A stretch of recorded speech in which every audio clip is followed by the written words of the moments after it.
আসুন আসুন, ভিতরে আসুন, বসুন দাদু সাহেব। আমাকে কিছু বলবে নাকি ভাই? বলবো দাদু সাহেব।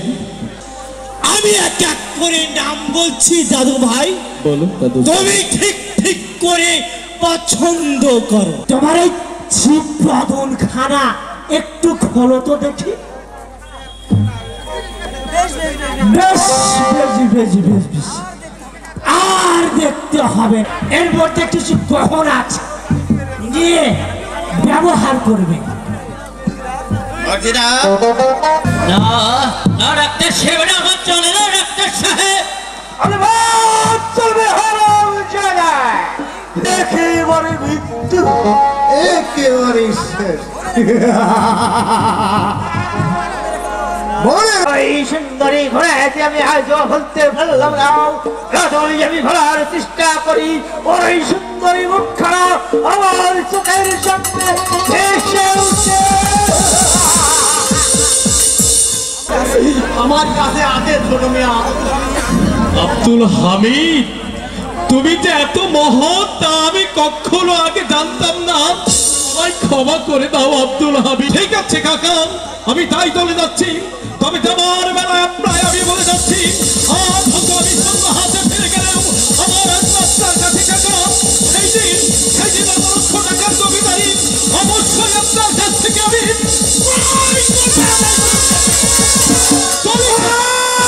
যে দেরি সহ্য হচ্ছে না, কই তোমার বোন ঘোড়ায়? আমি এক্ষুনি আসার ব্যবস্থা করছি হাজি সাহেব। আমার জীবন আমি অন্য শয়তানের হাতে দেব না। তুমি দাঁড়াও ভাইজান, আমি তোমার কাছে আসবো ভাইজান, তুমি দাঁড়াও। আমি সব কথা খুলে বলি।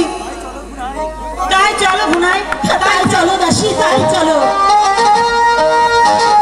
আপনার কাছে আমার বাবা গচ্ছিত রেখে গিয়েছিল এই শর্তে যে আমি সাবালক পাত্র না হওয়া পর্যন্ত হয়তো আপনার কাছে আমার সমস্ত জমিদারি গচ্ছিত থাকবে।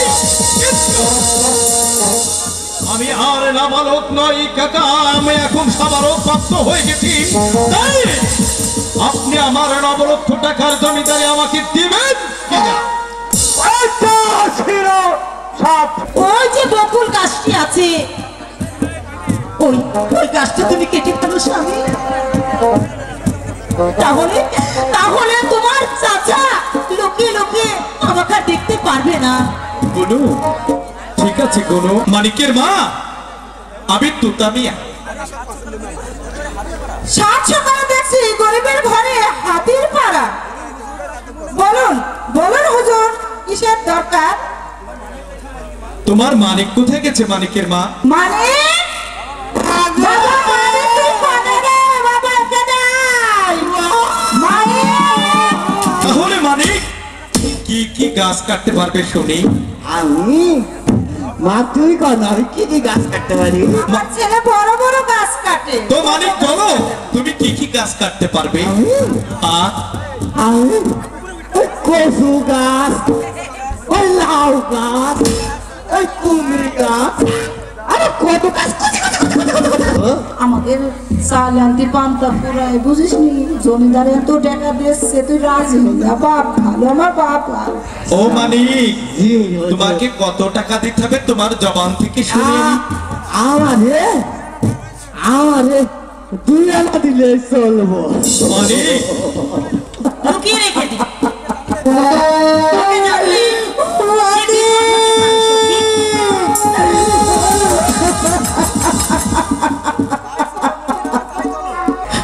স্বামী, আপনি এখন মালিকের মার কাছে যান। গুনু, আপনি নিজেকে মালিকের মার মনে সান্ত্বনা দিয়ে আসুন। তুমি ঠিকই বলেছো গুনু। আমার মালিকরা কি হয়েছে? মাগো, বকুল গাছ কাটতে গিয়ে আপনার মানিক ওই বকুল গাছের নিচে চাপা পড়ে মারা গেছে।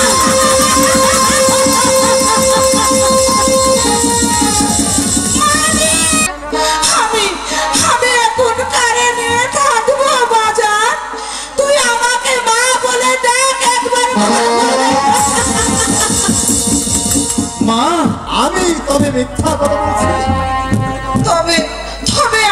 কি করতে হবে? থানায় একটি কেস করতে হবে। আর আপনি না ওই খোদাইয়ের জন্য পাগল হয়ে গেছে? অবশ্যই পাগল। বলতে পারছি না। বলতে যে তুমি হবে এই মালিকের মা। না আমি বলতে পারছে না। যা যদি না বলতে পারে কেস তো নেওয়া হবে না। আপনি কি আইন মানেন? যে হ্যাঁ, আইনকে আমি অত্যন্ত শ্রদ্ধা করি দারোগা সাহেব, আমি আইন মানি। তাহলে আপনি অ্যারেস্ট। আমার অপরাধ মানিক হত্যার দায়ে আপনাকে অ্যারেস্ট করা হলো। আমি আর হাতে হাত করাবো। বিশ্বাস করুন দারোগা সাহেব, মানিককে আমি খুন করিনি দারোগা সাহেব।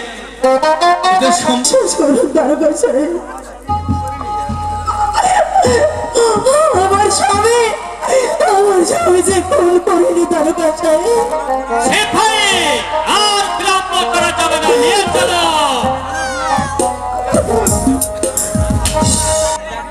আপনার ওই স্ত্রীকে তালাক দিতে হবে, আর আপনার এই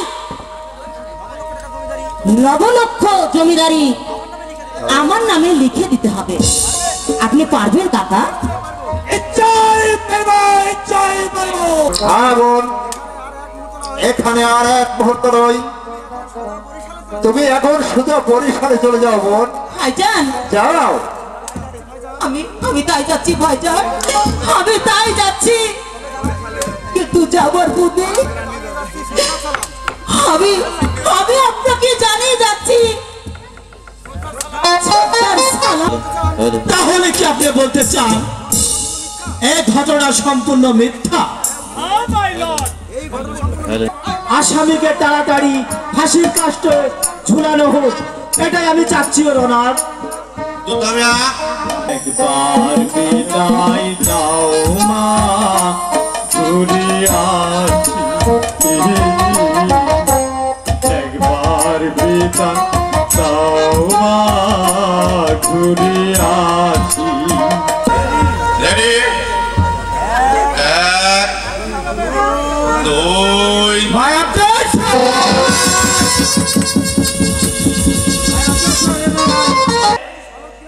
ওই শালক গ্রামে গিয়ে কিছু তদন্ত করে দেখতে পারি। বেশ, তাই হোক। তদন্তের পরে আবার বিচারের তারিখ ঘোষণা করা হবে। আমি কিছু বলতে চাই, ওর ঘোড়াকে পাবার জন্য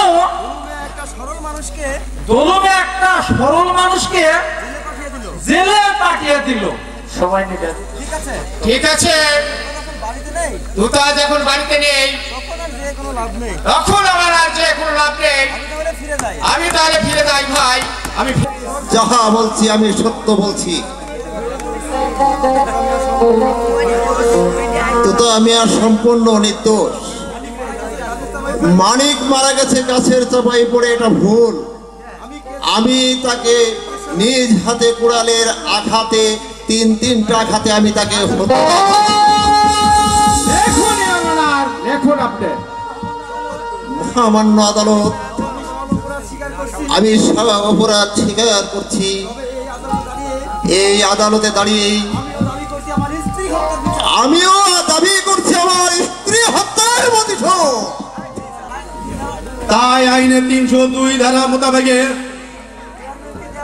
চেয়ারম্যানকে দেওয়া হলো যাবজ্জীবন কারাদণ্ড, আর ডক্টর রহমানকে দেওয়া হলো 10 বছরের কারাদণ্ড এবং 10,000 টাকা জরিমানা।